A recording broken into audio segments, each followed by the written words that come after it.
on contemporary happenings in the business world. We therefore command a special audience of business-minded viewers who are eager to know more about business and need your business. Why don't you take advantage of our special affordable offer to let the world know about your concepts, your goods, and of course, your services? You can call us on 080-3071-6959 or 070-3234-9054. You can also visit us at Television Nigerian in Buzapi, Abuja, and follow us on all the social media handles on Facebook, YouTube, and of course on Twitter at Television Nigerian. Your business is our concern.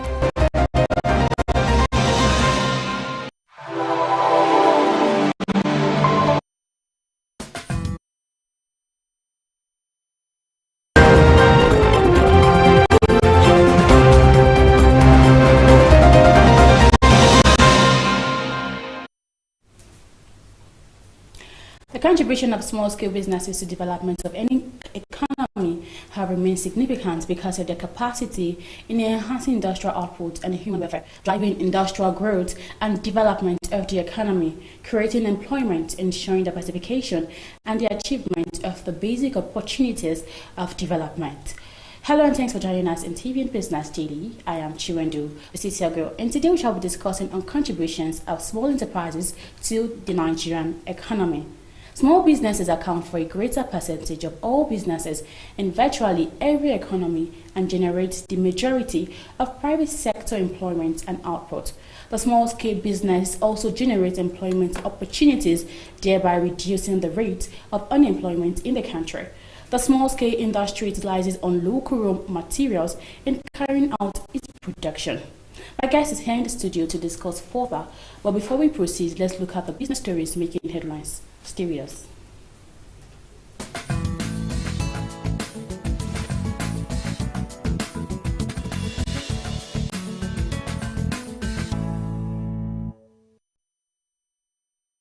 Nigeria needs at least 10.1 trillion naira worth of interventions from the government to address the fallout of the coronavirus pandemic. The Chief Executive Officer, Nigerian Economic Summit Group, Jayola Laoye, stated this during the virtual dialogue organized by the Ministry of Finance, Budget and National Planning and the Department for Internal Development. Nigeria's intervention since the onset of the pandemic, Laoye said, it's estimated at 4.5 trillion naira and consists of intervention from the Central Bank of Nigeria, fiscal authorities and donations. According to him, other reasons for the intervention is to revamp the economy, address the high underemployment rate at 43.3%, the level of decay in the health sector, and the dominance of the informal, micro, small, and medium-scale businesses that are in their need of their support. Electricity distribution companies are realigned with their operators to meet the yearning of residential customers nationwide. It was gathered that the idea was born out of the need to improve supply of electricity to them in view of the fact that many businesses, especially industries, have partially resumed or are not likely going to resume operations soon if the spread of coronavirus COVID-19 persists in the country. Industry sources said the statement by the National Center for Disease Control that the disease might linger to next year informed the decision of the firms to allocate more volume of electricity to residential customers and not industrial layouts, which consume quantum volume of electricity for production of goods and services. The managing director of Eco Electricity Distribution Company, Adeoye Fadeyebi, who spoke during the visit of lawmakers from Lagos State House of Assembly to his office, said the board approved 150 million naira for infrastructure and relief items for the victims of COVID-19. No drop of petrol or kerosene was produced by any of the refineries under the management of the Nigerian National Petroleum Corporation for 8 straight months. Latest figure released by the NNPC on refined white products, petrol and kerosene from local refineries show that from June 2019 to January 2020, the facilities refined none of the identified finished goods. It was further observed that the last time the refineries produced premium motor spirit, otherwise called petrol, was in May last year. Refineries under the management of the NNPC are the Cardinal Refining and Petrochemical Company, Port Harcourt Refining Company, and Warri Refining and Petrochemical Company. An analysis of the figure figures show that in January, February, and March 2019, the refineries produced 45.5 million litres, 44.1 million litres, and 44.1 million litres of petrol, respectively.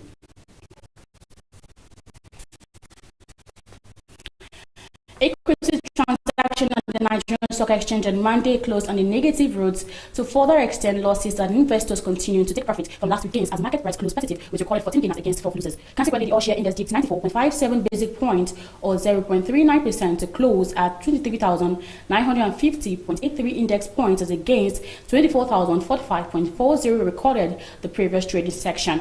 Market capitalization of equities depreciated by 49 billion naira from 12.531 trillion naira by 49 billion naira from 12.531 trillion naira in last Friday to 12.482 trillion naira as market sentiments remain on the negative territory. A further analysis of the day's trading showed that on unprecedented term, Unilever Nigerian PLC topped the day's gainer table with 10% to close at 11.55 naira per share, while MC PLC followed with 9.52% to close at 46 kobo per share. And that's the business update on Television Nigerian. I am Chiwendu Osisiago. We shall take a quick break, and after the break, we'll continue. Stay with us.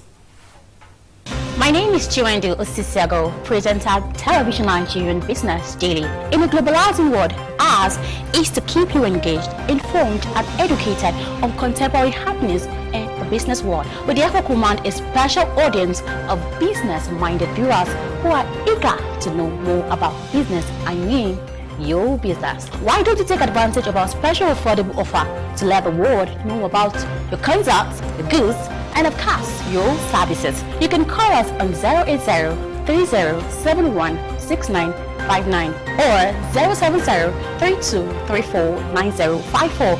You can also visit us at Television Nigerian in Guzapi, Abuja, and follow us on all the social media handles on Facebook, YouTube, and of course, on Twitter at Television Nigerian. Your business is our concern.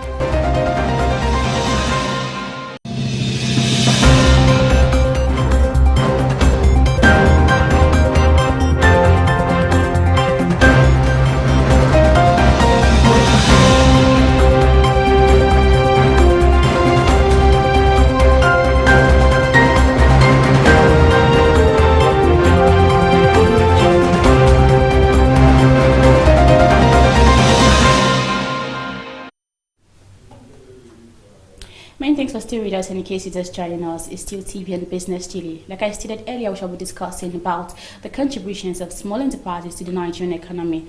And our guest is here in the studio. He is the Executive General Manager, Director of Trade and Investment, Benignant, right? Okay, Benignant. Trading Group Nigerian Limited, and also an entrepreneur. He is Mr. Eko Philip Paul. You're welcome to TV and Business. Thank you. You're welcome. All right, talking about the small and medium enterprises here in Nigeria has been underrated. So what do you have to say about that? The simple truth now is no matter how we see it, no matter what has been said, what has been, I think the coronavirus has introduced a new world order. An order that begins from the base, an order that would not function well if any sector of the economy is neglected. Why am I saying this? We operate an analog economy. No matter how you say it, Nigeria is not digitalized yet. So in the words of Walter Rodney, I would say we are still developing. And as a developing nation, almost all what we consume is imported. So the world has moved. We are still dragging behind. And the best way to move ahead or follow them is to pay attention to all spheres that drive our economy. Emphasis the small and medium scale enterprises. So are you saying that the small and medium enterprises are actually trying their best? To say they're trying their best is to continue an argument. Like I said, it's an introduction of a new world order. Now what that means is everybody has to go back to the table, emphasis the government and the economic team of the nation, to draft in something tangible. You could call it an MOU, you could call it a degree, you could call it an edict, that creates an enabling environment for the small and medium scale enterprises to function well. Before the COVID pandemic affected this nation the way it has, or the world economy, I think 80%, according to Nigerian Bureau of Statistics, of Nigerian employment opportunities were created by the small and medium enterprises. And this is a part that is worst hit by the pandemic. So if we must grow our economy to a better place, I wouldn't say where it was, because where it was is nothing to write home about. We have to pay major attention to the small and medium scale enterprises. We have to create at least not all infrastructures. Power is very, very important. We have to cut down on certain laws that is militating against the growth of small and medium scale enterprises. Okay, so ever since the closure of the border, would you say that we've improved on our local productions? To say we've improved on our local production is a synonymous razzmatazz. What it means is Nigeria is one big corporation, with all due respect. Or let me say, we have perfected the art of saying things and not doing anything. Local production. How many locally produced materials have you used? How many have I used? Most of what we consume are imported. You said you've closed the borders. What has happened to the value of the naira in the international market? So these things are questions that need to be asked. Local production has not been a case in Nigeria. Local production has never been topmost priority, though it has been said by every administration that came. Obasanjo came with his own, I think, Operation Feed the Nation, down to successive governments, but nothing really has been done. The agricultural sector, that's the sector in Nigeria that has the highest percentage of wastage. So if we're talking about local production, from what dimension are we talking about it from? Now, if you're talking about that production from a dimension of we sustaining our economy and the small and medium scale enterprise, no. What the small, medium scale enterprise have been doing so far is to further entrench the things we import from the Western nations. Examples, we have small and medium scale enterprises such as those who sell rice in retail. We have other persons who sell appliances. The electrician does not, we don't have industries here that produce electrical fittings. They are imported. So what we do is Nigeria has been a dumping ground for retail. So the real issue is we're not doing anything so long as domestic production is concerned. We're not doing anything, except we want to begin to do something new. And for us to begin something new, we have to do a reality check that Nigeria as a nation is coming from somewhere. There was a time where we were producing these things, but what happened? Inconsistencies in policies, ethnocentric chauvinism. By that, what do I mean? You see, I was talking to somebody this morning and I said, with all due respect to our other ethnic groups of the country, I'm not an Igbo man. I'm from the north. But so long as we continue to neglect the Igbos, the Naira can never increase in value. Why am I saying this? This particular tribe within the Nigerian sphere have been known repeatedly to know how to be industrial, make profit, and move an economy. A case study should be Allen Onyema, the MD CEO Airpeace. If you do a biographic search down to where he's coming from, what he has built cannot be said to be anything less than sheer competence. You take stock of various businessmen who have blazed the trail. These are Igbo men. The hard pill we need to swallow is we need to calm down. We shouldn't play ethnocentric politics with economy. No. When it comes to the economy, this is not conventional. What I'm saying is not conventional. But if you get down and look deeply into it, there is so much substance in it. We need to call the Igbos. Let them show us the way in which we grow an economy. So long as we continue to neglect the Igbos, small, medium-scale enterprise, big-scale enterprises, multinational corporations, we can't go anywhere. A lot of Igbos are into business now. Like 50% of Igbo people are into business. I'm into business. The reaction to the Igbos that are into business is different. I'm a student of history, and I like to make inferences before I make my conclusions. At around August, September, October last year, there was a xenophobic attack in South Africa, right? Yeah. It took hours, it took days before the Nigerian government could react. But there was a man from the east, Allen Onyema. He sent flights down to South Africa Free to evacuate personnel for free. That's on record.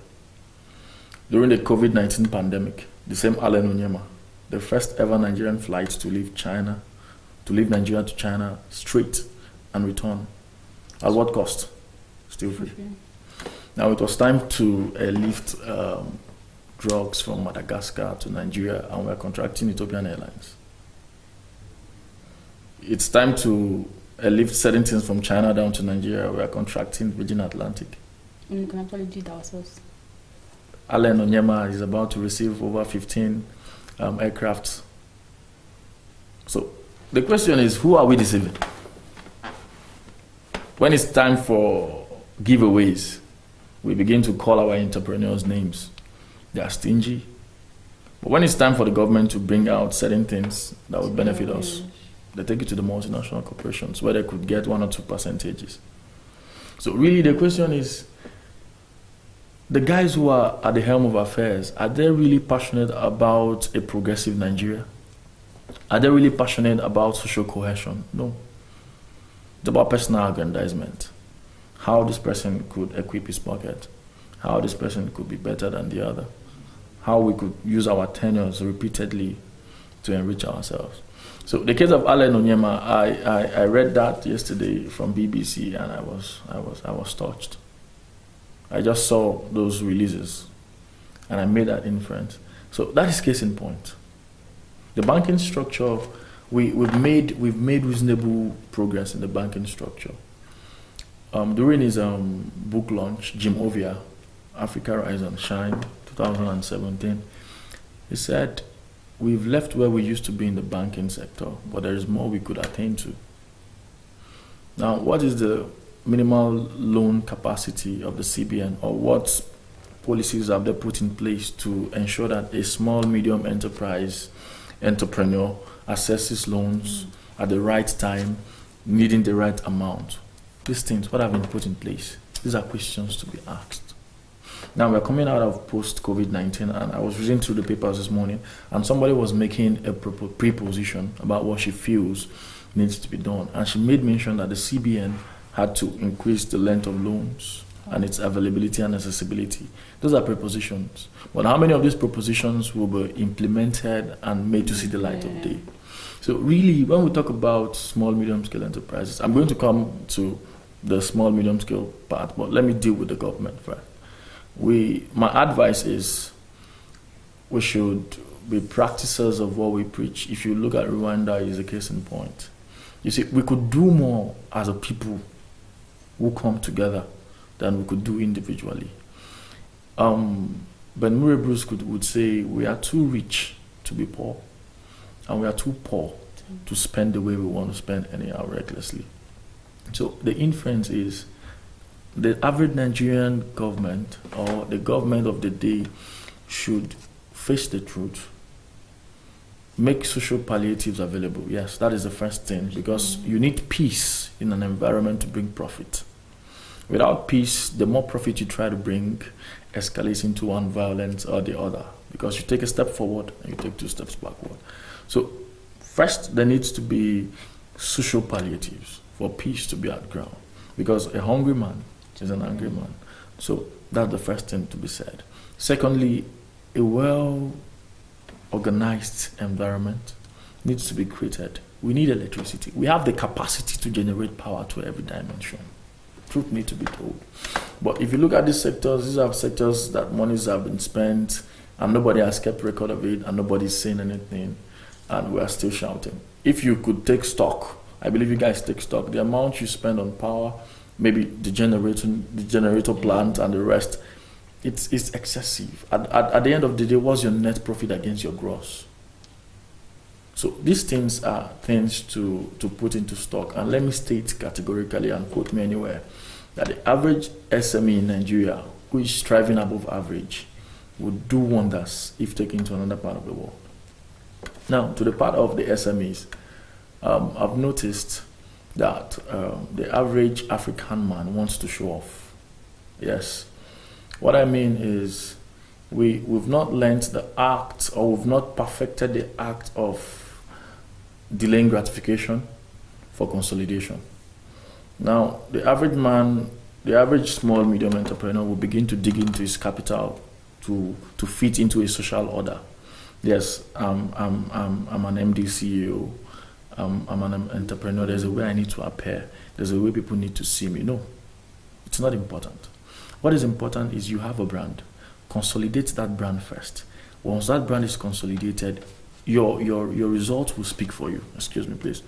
Now, once that brand is consolidated, your results will speak for you. Okay. There is no need for you to want to create a social mindset for people. The best way to die is to listen to the advices of pressures that are not necessary. Are you getting it? So we must understand that we need to be accountable. An average small, medium entrepreneur is not accountable to anybody. He feels he's the omega and he's the alpha. No. We need to be accountable. This also places a trust on government to create regulatory agencies that are active, up and doing. The NDIC, the Nigerian Trade and Investment Ministry, what are they doing? These are organizations put in place to check and balances. So if these things could be put in place, even in with minimal effort, we would get results, at least that we could boast of, because it avails me. It's something of concern when I sit down to think about the Nigerian economy, and I just discovered there is no future for the generation to come, because whenever we want to take a bold step, we call for loans. How long? It was structural adjustment program that killed this nation to where it is today. Loan from IMF. How long are we going to be calling for loans? So we need to come to that point where we could do things on our own, not just doing them on our own. Take a cue from those who have done it and they have succeeded. I believe, personally, I was talking to a friend variously, and I told him the Nigerian leaders need to go to Rwanda, sit down for a year and learn administration. We need to tell ourselves this truth. So the SME now, at this point in time, we're coming out of a crisis. I would state one thing: we need to invest more in infrastructure, both the private and the government. We need to invest more in infrastructure. We need more power. No matter how you're seeing it, the world has gone digital. Forget the fact that we are still where we are. We've gone digital. We need to start working and patterning towards where the world is heading towards. If not, the time is going to come where we'll be seen, like John Locke said when he took a trip to Africa in 1507. He said, it's a continent filled with darkness. So we are at that risk. We are at that risk. Where Nigerians will speak and nobody will listen because we don't have results to back them up. So the SMEs, I strongly believe there's so much that can be done if there should be discipline and diligence. Know where you are, know what needs to be done at the point where you are, and get knowledge that will transcend you from where you are to where you could be. Okay, thank you. You've spoken about some of the things that the government can actually do to encourage small and medium enterprises. What other things do you think they can actually do to encourage small and medium enterprises before we go on a quick break? Aside the electricity? Loans. Okay.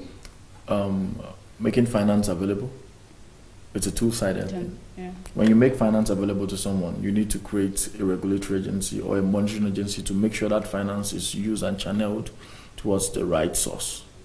Okay. Are you getting it? But like I said, if you give me loans, if you give me a loan and I spend maybe 50% of it trying to create an enabling environment where I can do business and make profit, I'm running on a loss. Maybe you take 30% of a loan to get a generator plant. You would also use maybe 5% to fuel the generator. These are things we're talking about. So when we talk about electricity, there is a reason why we talk about electricity. Once that is done, you'll see people rise up from different corners to start up separate things. With electricity, an average young man could put up a small place, get a pressing iron, press clothes for people, makes a decent living. With minimal electricity, anybody could just wake up one morning and say, okay, let me be doing tea for people when they're going to the office places. Just boil water with the electricity kettle, with the electric kettle. You make one or two mixes, a cup for 100 naira. This one takes and goes. These are innovations. One thing you won't take from Nigerians is that we have the ability to survive. Yeah, and we're very creative. Yes, with an enabling environment, we'll survive and strive anyway. All right, thank you. Let's go on a quick break, and then when we return, the program continues shortly. So stay with us. My name is Chiwendu Osisiago, presenter Television Nigerian Business Daily. In a globalizing world, ours is to keep you engaged, informed and educated on contemporary happenings in the business world. We therefore command a special audience of business-minded viewers who are eager to know more about business. I mean, your business. Why don't you take advantage of our special affordable offer to let the world know about your concepts, your goods, and of course, your services? You can call us on 080-3071-6959 or 070-3234-9054. You can also visit us at Television Nigerian in Guzapi, Abuja, and follow us on all the social media handles on Facebook, YouTube, and of course, on Twitter at Television Nigerian. Your business is our concern.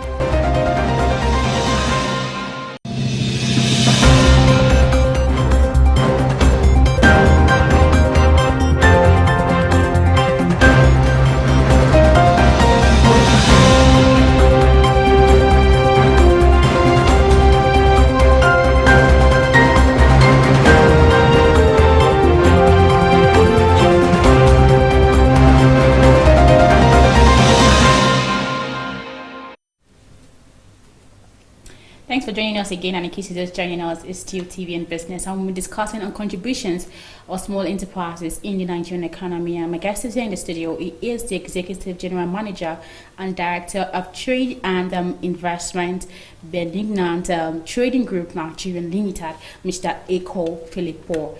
Okay, my next question is that how well do you think these small and medium enterprises can actually survive in this period of COVID-19? Yeah, you see, we should answer this question from a base. Like we just said before we went on the break, we have the ability to survive. Yes, we have the ability to survive. It will surprise you to see that we'll come out stronger than we went. But our problem often has been sustaining results. Yes, that has been our major challenge, sustaining results. Let me take an historical inference. After the Biafran War, during the Biafran War, the economy suffered so much. You could discover that after the Biafran War, around 1970 down to 1975, we experienced a boom. Now, when we experienced this boom, there was so much spending on wastages.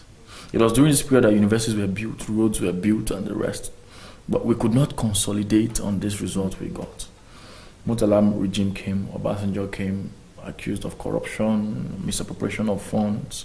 Buhari came in, gathered some, IBB came, scattered everything, and the rest. So our problem has always been consolidating results. To state sincerely, I don't know how it will happen. Because from the indices we are getting, the government is not doing anything. The government has not planned for post-COVID-19. It was just yesterday, the Vice President and his team were submitting their final reports on sustainability policies and the rest. This is what's supposed to have sustained us through the COVID-19 period. Then we should be talking about post-COVID-19 policies. So how have we survived? So we don't know how it's going to happen. Sincerely, anybody who tells you he knows their blueprints to what's going to happen is just trying to assuage your emotions. We don't know how it's going to happen, but I believe strongly, intuition, we're going to come out stronger. We're going to come out better. But the thing is, the results we're going to get is going to be short-lived, because we are a country that has been trained to waste, not to save. Good luck. There was so much. Towards the end, there was nothing. So we've gathered so much now as a country. Our reserves have increased. It will surprise you that at the point when they're about to leave power, everything will be gone. So we're going to come out stronger. I'm very, very positive. I'm optimistic about it that we're going to come out stronger. But it's going to be, the question is going to be sustaining the results we're going to get. Okay, thank you. Aside from the government, what are the roles of stakeholders like private investors and business corporates? I subscribe to the Afro-Capitalist school of thought. Mm-hmm. Yes. My role model, Tony Alumelu, always say that until we Africans, talking about private entrepreneurs, the private sector, we understand that this continent called Africa and a country called Nigeria is ours. where we need to invest more into. Direct the investment, manage the investment, nurture the investment, and make it grow to maturity. We would continue to pursue our problems to the Western nations and won't find them. So as an Afro-capitalist, I believe in investment. Investment in what? Africa. Investment in power, investment in agriculture, investment in medicine, investment in road transportation, infrastructure, that is to say. And these investments do not just come that way. With more investment comes job opportunities, comes employment, comes expansion and consolidation. So if we could develop the attitude and the character of investment, we'd get to where we want to be. Let me also state that the average Nigerian has mastered the act of savings. But the difference between savings and investment. We must come to that place where we could invest our funds into profitable businesses and enterprises with the trust on the entrepreneurs, with the trust on the persons who are driving these organizations to do more. So if we could focus more on investments as private organizations, invest in what needs to be invested in, the infrastructures and the rest. Invest in people. It's very, very important. Invest in people. Because if you take a very good look at the private organizations, with exceptions with Zenith Bank, I'm not trying to sing their praise, UBA, and most recently Fidelity. Most institutions don't take their staff on training. Yes, you just discover you came into an organization with a level of knowledge, and 5 years later, you're still on that level. No matter how you see it, the world evolves. Yeah. So you become obsolete on your table. So it just becomes that you're just paying you because you've been there for long. Oh. It's really not how well. It's not how far, but how well. So your ability to develop your level of knowledge every day keeps you on your game. So it's very, very important. There was one knowledge I came across. Benignant, we handle investments. Please permit me. I came across this knowledge early January. I spoke to one of our board of directors in charge of trade and investment. I said, sir, the world economy is about to shift. Yeah. By then, the COVID-19 thing was not that pronounced. I told him, he said, how? I said, I feel oil prices are about to crash. The dollar is about to skyrocket. I recorded this on my social media handles. Anybody could make reference to it. January 14th, March 11th, February 29th. I made this post. It wasn't even up to 3 hours. No, sorry, 3 days later, oil prices crashed. Like a day later, dollars skyrocketed. Because I came across the knowledge and information. And who forecasted that information? It was a research the American Naval SEAL did in 2004. It was a projection. So really what drives us as people or as persons or as individuals is the level of information and the quality of information we get. Yes. So our reality is just a summary of the information we've gathered. So if an average SME needs to be, the idea of investing in our nation needs to be inculcated in them. An average SME wants to get profit and fly to Dubai. They want to go on vacation. To him, that is success. No, success is not in you flying business class, first class. No. Success is in the success of the environment in which your business is located. Your staff, have they grown? Are you getting it? Have they grown? So as a culture, we've made it a culture that every 2 months, at least 3 members of staff go on training to sharpen their mental capacity. It's only what a man has that he can give. So you can't expect anything from someone who just came and the only criteria you used to employ him was his degree, his certificate. Those things don't count no more. It's your ability to want to know more that counts. So we need to invest in knowledge too and human resources. All right, thank you so much, Mr. Filippo, for coming on TV and Business. It's good to have you. Thank you so much. And we hope Nigerians have learned a lot from what you've said. You need to invest in whatever they're doing. All right, that's much we have for you today on TV and Business. I am Chirandu Osisiago. And don't forget that you can follow us on all our social media platforms, on Facebook, on YouTube, and of course on Twitter at Television Nigerian. And also you can advertise with us. All right, do have a wonderful day. Bye for now. Thank you.